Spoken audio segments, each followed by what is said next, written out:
I'm back with another video, and this video is going to be looking at Atletico Madrid versus Chelsea in the Champions League knockout round.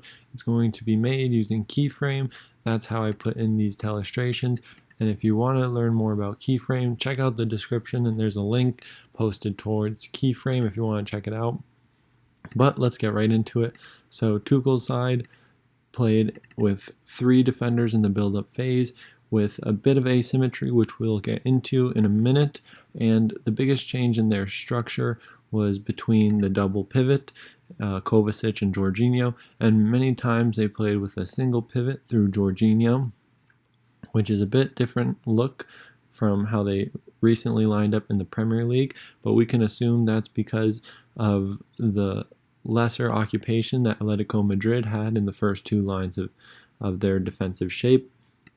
Mason Mount played in the right half space primarily as an attacking midfielder, which is a similar role to how he's played in the past, but because of the interactions of Kovacic, his movement was slightly different in the central corridors and to affect the midfield 3 along with the back 6 essentially that Atletico Madrid played. So his movement was interrupted by this, which we'll get into in a minute. And for Atletico Madrid, they've been in good form over the course of the season. Not such good form in the past 7 games. They've been conceding more goals than normal, but they go with a back 6, especially in deeper areas, and this is all because of the orientation the wide players have to the wing backs of Chelsea. So the wide midfielders are very oriented towards the wing backs to create this numerical superiority in their last line of defense, and João Felix would drop in as a midfield 3 to help support the midfielders defensively. And so instead of 2 holding midfielders in the defensive phase, they would then go with a midfield 3 that would shift across horizontally for the most part, covering the central 3 corridors, and with Luis Suarez as the lone striker up top. So now, looking at our first variation in build-up play, we have Chelsea in possession of the ball, using their back 3, their holding midfielder Jorginho connecting to play, looking to advance by the first line of pressure via Luis Suarez, who I will highlight right here. He's the central striker and the main target for transition, as well as the outside wide midfielders through the half space and central 3 corridors. And the biggest thing about Atletico Madrid and their defensive setup is they're very compact, which elicits a compact, faster transition, and which plays well into their offensive phase. And they attack very compact, very tight structures within press-resistant structures, I should say, and they attack quite narrow for a team with their style. So they defend very compact and attack in a very similar fashion. So then we can look at Jorginho and how the midfield 3 from Chelsea then create asymmetry through the midfield. So we see Kovacic here. He is almost in an 8 position, while Mason Mount is more of a higher 10. And one thing I want to mention about these 2 players is Kovacic played much deeper, and his movement varied more towards his movement went into a more deeper position alongside Jorginho to create this double pivot that we've seen often from Chelsea. And when the ball was with Rudiger, sometimes when the center back would advance the ball, he would then shift out of the half space and into the wider corridor to create a passing option via the wide area and to vacate this line. But we can see just the width of the 2 8s and how they extend across the central corridor into each half space.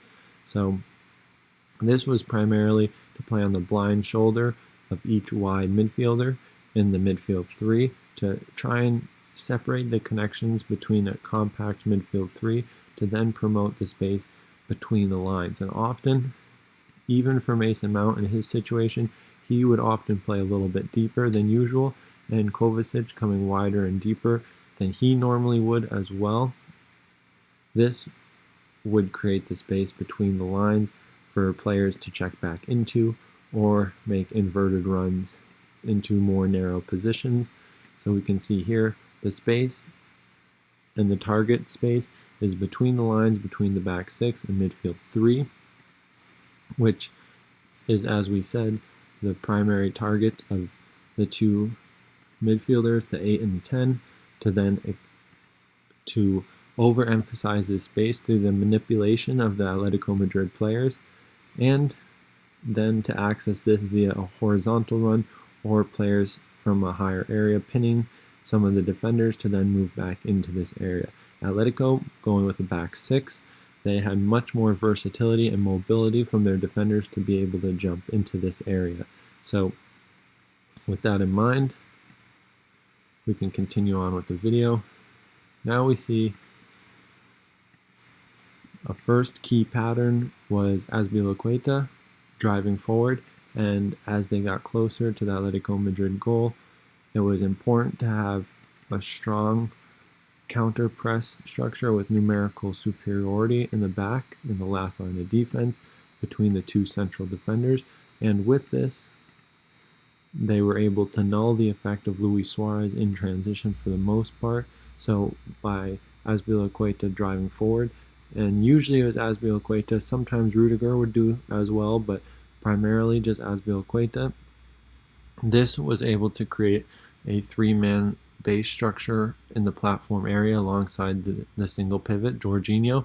And what this did was it made them very numerically balanced against the Atletico Madrid midfield three. So as we see, it puts them in close proximity with each of the Atletico Madrid midfielders. So if there was a loss of possession, they'd be 3v3 and 2v1 in their last two lines of defense. So a very strong counter press structure allowed them to control the transitions where Atletico Madrid is so good and how they've won many games. So highlighting the two midfielders here, and now looking at Mason Mount. Mason Mount's tendency to move wide because of his qualities, he can play as a winger or advanced midfielder, which worked well with Callum Hudson-Odoi, able to play higher as a winger and creating dual width to make their movement in the wide area more fluid. Also, it emphasized the space by dragging potentially defenders out, like the Atletico Madrid defenders, was able to drag them out in times and create space and time for players to run in behind, like Giroud, or more effectively Timo Werner. So with this being the case, we have our asymmetric midfield three with the movement tendency to go into wider areas when the center back advanced the ball, which created space between the lines to then try and progress through, but oftentimes they would have to settle on horizontal circulation because of the Atletico Madrid compactness and the ability for the Atletico Madrid players to then jump into different areas. So as we see, João Felix jumps, and this back six and midfield three create strong vertical partnerships. So as we see João Felix jumps, so too does his vertical partnership in the half space jump with him as well to maintain this vertical compactness while still creating numerical superiority in their last line of defense.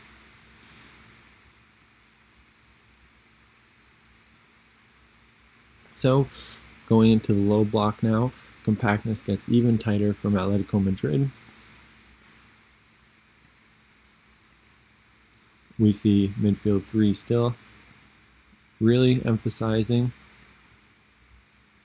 the compactness in the central three corridors, and we can even see the staggering of the lines, which is one of the questions when I was watching the game versus back six. How were these players able to establish a solid line and play clear offsides rule and that was one of the struggles they played with, was more players in the last line of defense, the more potential there is for mistakes when stepping and dropping. We see our clear midfield three with Azpilicueta again jumping forward in possession, and with the midfielders, the central pivot Jorginho, Kovacic, when they come narrow, it was easier to affect the midfield three of Atletico Madrid to narrow them, which then allowed Azpilicueta more freedom in the half space, or other Chelsea players, with the horizontal compactness being manipulated into a more central role, which then freed up the half space, as we just said. And then when this happened and the center back was able to progress the ball, it would then affect the defenders. Technically the wide midfielder who dropped into a wing back role, or the initial fullback who was then narrowed by the oncoming Azpilicueta and created some potential for Callum Hudson-Odoi in the wider areas to then get in behind as well. When the attention was drawn towards the ball, Callum Hudson-Odoi had some early success entering the space in behind, which then relates back to the mass number of people in the last line of defense, making this situation possible.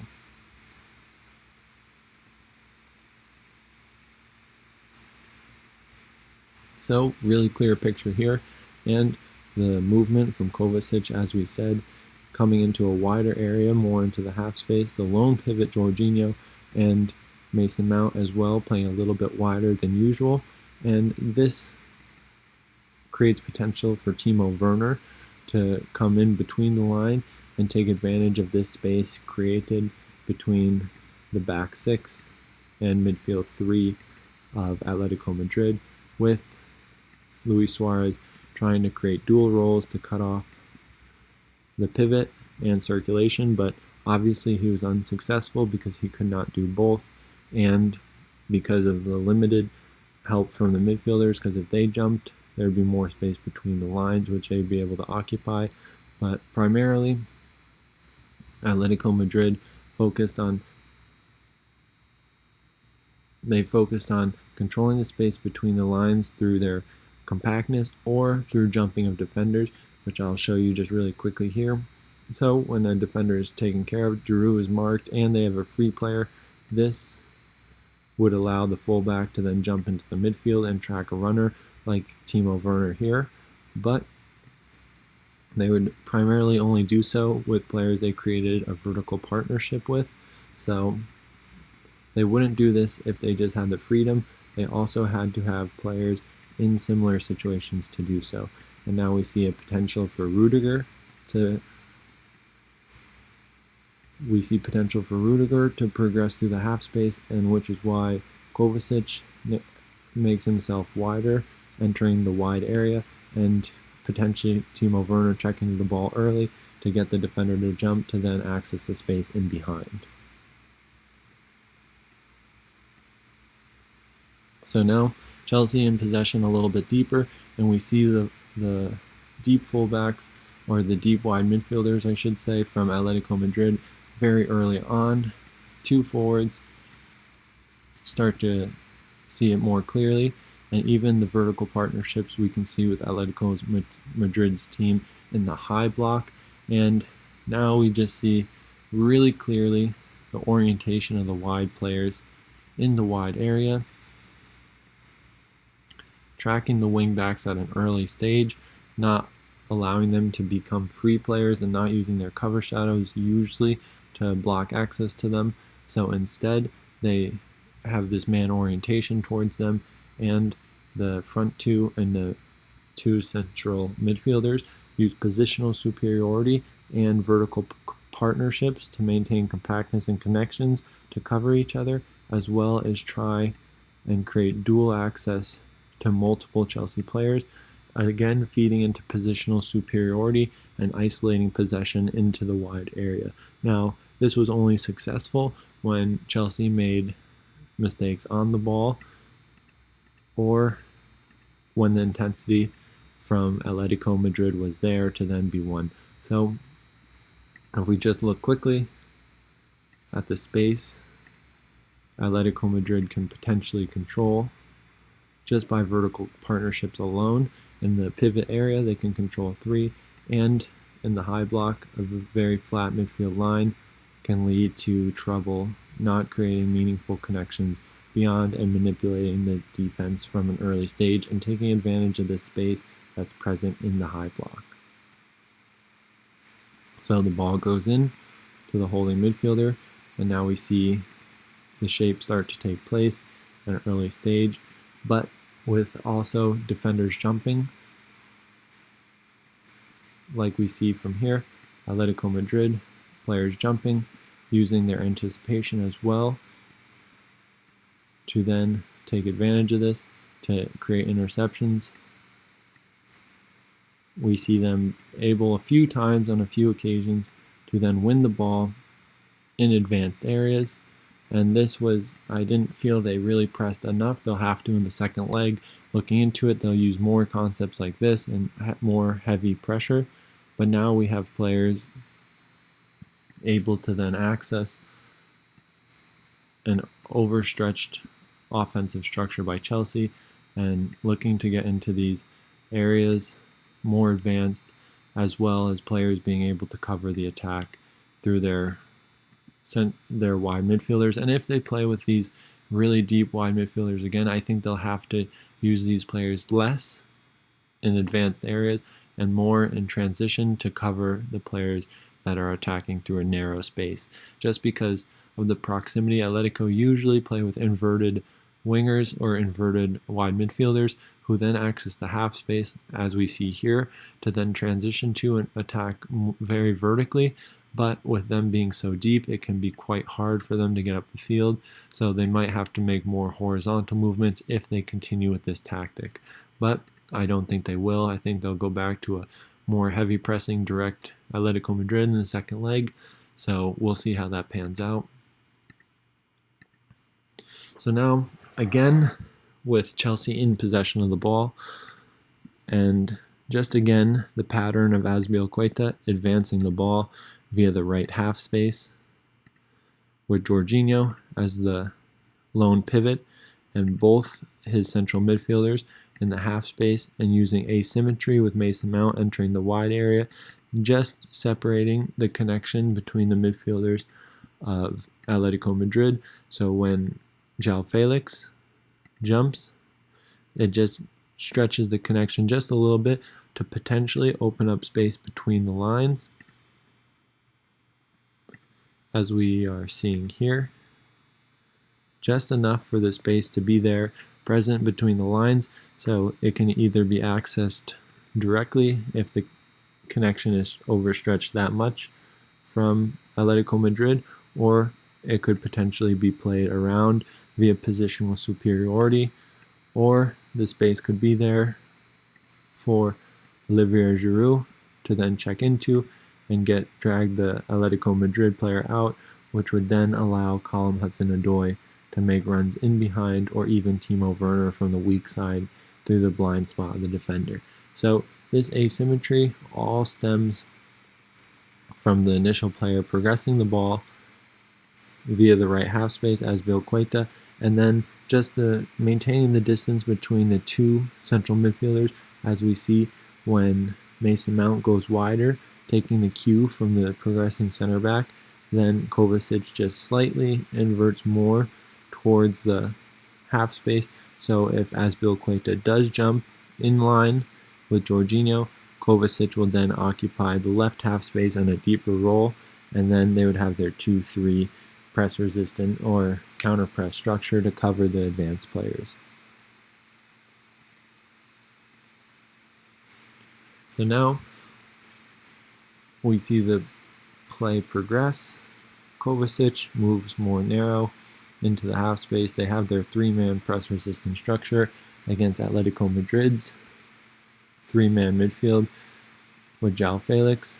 We see Giroud, like we said he would. He drags the central defender away, which then creates the potential for Callum Hudson-Odoi to make these curved runs in behind, which were more favored against this Atletico Madrid side because of their 6-man back line. The offsides line was a little bit broken, or more broken than it normally would be. So with this staggering, this amount of players in the last line of defense made runs in behind and the offsides rule a little less tightly connected, just because of the mass amount of people. And we can see on the weak side just the back six and how staggered they were, and the potential it gave for players in behind. So we see the numerical superiority that they had in the back line, enabling them to jump with Giroud or Timo Werner, who played as more of a two-striker system rather than Timo Werner's usual role in more of an advanced midfielder position, making runs in behind. They work together to create space in behind and work off of each other, as well as move into deeper areas. Timo Werner had more freedom to go into wider areas because of his qualities, and just to try and ask more questions to the defense. But just wanted to mention that as well as we move forward. So now Atletico Madrid in possession, we can see how their offensive shape and their strategy in the offensive phase affect them in possession. And this carries the same principles in offense. So they have these very tightly knit, and I'm going to use a different color to separate different lines. Just for Atletico Madrid, they use these connections between lines and these press-resistant structures between the two lines, very tightly compact, and they almost vacate the complete wide corridor altogether and just attack through the central corridor. And by creating these very tight connections, they draw pressure from deeper Chelsea players, like Kovacic jumping. We have Timo Werner, Olivier Giroud, the two forwards jumping, and now Mason Mount as well. So more players being drawn to this very tight first-line passing situation that Atletico Madrid have established. And what this does is it then allows them to use very quick, fast movement in tight areas, as we see, as we're just going to highlight them between the lines. The wide midfielders are then now advanced. So that's the one thing I would say about Atletico Madrid, is their wide midfielders weren't coherent in the offensive and defensive phase through their positioning. In the offensive phase, they were very high and narrow, and in the defensive phase, they were very deep and wide. So in transition, the speed of play suffered, and their options going forward also suffered as well. So just with that being said, we can see the tight connections being made again as play develops. But now the difference between this picture and the first picture is that now these connections have grown between the lines. And when I say between the lines, I mean the defensive line of build-up and midfield line of build-up in the Atletico Madrid structure. And then now we have just the amount of Chelsea players being drawn towards the ball when pressing, and these tight connections just bring them forward that much more, and is a pressing cue for many teams. So when the press starts, even Rudiger jumps out, and now we have 7 Chelsea players committing to the press now and attacking in such a narrow way. And a team as good in transition as Atletico Madrid creates more space to then open up if they lose the ball, and in more advanced areas with all these players jumping further forward. So now, just looking at their situation again, their structure in possession of the ball, and the stress it puts on the stress Atletico Madrid puts on Chelsea's shape. Their shape gets very disconnected because of the close proximity of the players, and would then just entice them to cheat a little bit, or press too early, or just jump a little bit further than they normally would. So going up the field, João Felix often dropped into the half space to try and create an overload on the left-hand side, which would then create a 5-man attacking situation through the central corridors, and the fullbacks would then be wide and higher up the field, as we see here. But even with this number of players, they didn't have this situation happen very much, where they were able to really attack at speed against Chelsea's line, but the dropping of João Felix attracted a defender with him, jumping center back, which created more space for Suarez, who was 1v1 with Christensen in the central of the field, which could create very potentially dangerous opportunities. And from Chelsea, it was just their normal defensive setup under Tuchel so far. But there were signs that Atletico Madrid could break down Chelsea, but it never really formulated or became anything of substantial effect. So, and what we mean by the midfielders narrowing and had this effect on Chelsea's defensive setup. So we have the 4 midfielders, the 2 forwards, and now we have a fullback taking advantage of the wide corridor, even though fullbacks weren't very often used in circulation. Atletico Madrid's offensive style is much more vertically oriented, and the deeper of the holding midfielders is in charge for covering and for covering the counter press if they would lose to possession, and covering the outlets when they have the ball. So with these, as we said, the wide midfielders narrowing their positions, this narrows the wing backs, as we see just the orientation of Marcos Alonso then being drawn towards the center, and Rudiger jumping potentially creates space in behind for Luis Suarez, and space around the Chelsea block through Llorente, the right fullback. And now we go back to Chelsea's situation. In possession of the ball, we have our back 3, our 3-man midfield, and then our 4 advanced players. So, and here, Chelsea players are looking to get in behind. As we see, Timo Werner, his body position, initiates the movement to create the space, and Olivier Giroud then follows suit to then work off of each other.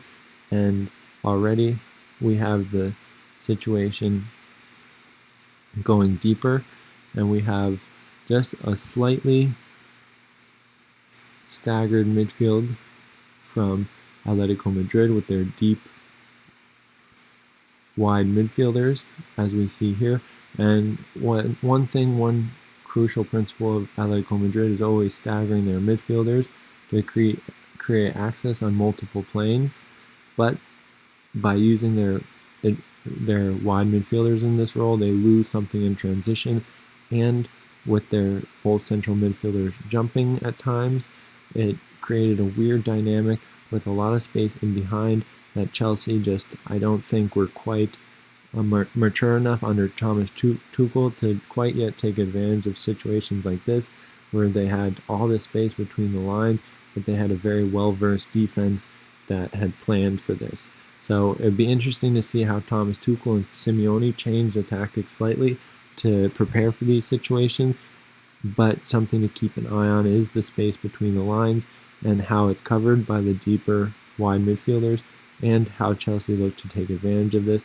We see they used asymmetry to expand horizontally to then exploit this space, but the dynamic movement wasn't quite there to enter into these progressive situations.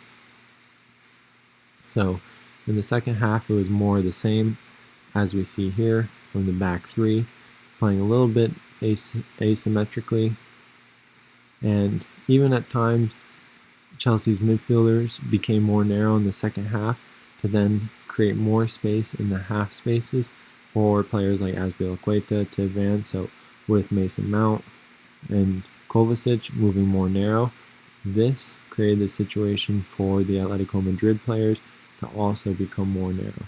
And in this situation, we see something more attuned to Atletico Madrid with their staggered midfield options.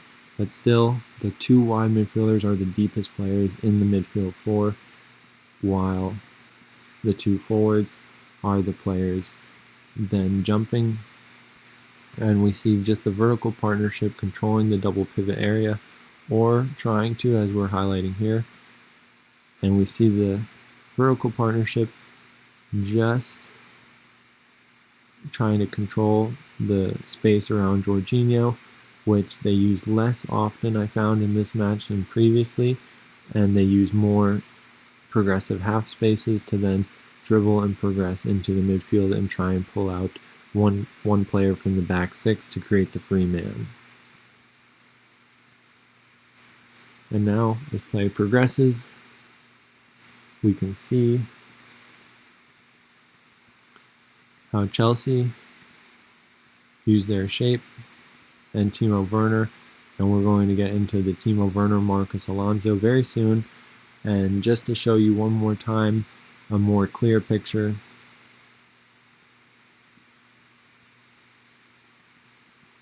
of the midfield staggering. So now this is more relatable to Atletico Madrid's side, with usually the players being deeper are usually the players who skip a player. So usually it's the wide midfielder and the weak side central midfielder who are the two players deeper, and just creating this staggering to then be able to press on different planes more adequately and have better connections horizontally. But now we see slightly something I expect to see more of from the beginning of the game, just the use of dual roles and use of the cover shadow to block the wing back, but create access to players like Rudiger to then press the ball. And then just Mason Mount creating space between the lines for Giroud to drop deeper in, or for him himself to make a horizontal blindside movement from the higher players and access this space himself. So the ball circulates. We have our three-man back line, two holding midfielders, and now a 5-3-2 temporarily because of the positioning in the weak side wide midfielder, temporarily higher. And this came from a more intense press from the mid block, or we can highlight it still just so everyone sees the two forwards in the advanced areas.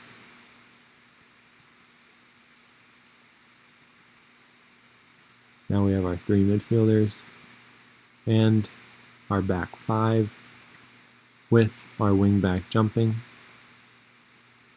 And he's jumping to Callum Hudson-Odoi, who's the wing back.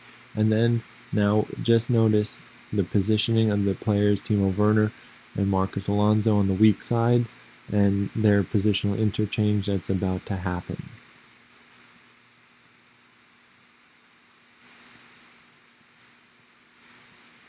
So as we said it would, Timo Werner and Marcus Alonso just create a positional horizontal interchange as the wide midfielder from Atletico Madrid jumps towards the ball, towards Kovacic. As we said, asymmetry used to the half space often, not often, but could potentially drag out a deeper wide midfielder into a more natural position, which then emphasize space between the lines.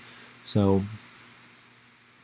by this positional interchange from these two players, it put Timo Werner into a less dense area, allowing him to use his qualities physically, like his pace and his directness towards goal, as well as using Marcus Alonso to pin players and make them more narrow, and even create 2v2 situations in these situations.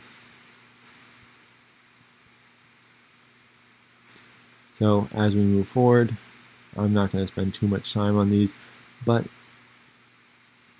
we have Azpilicueta, and now just noticing the interchange occur on the weak side and how that's going to affect the play moving forward. And now we have the final situation where the ball was circulated again, and we have a 2v2 in the wide area, all stemming from the horizontal interchange from these two players, and they're protected to use more freedom by a three-man counter-pressing system and covered by these three players. So with these two players able to then have a little bit more space than they could find for most of the match because of the back six, and by using this, Timo Werner could use his pace to then attack, and although it wasn't as successful as maybe they would have liked, the potential was still there to use these positional interchanges to manipulate the defense a little bit more narrow to then attack through the less dense wide areas. So that was the analysis, guys. I hope you enjoyed it. I hope there's stuff to look forward to the next leg, and I'll see you there.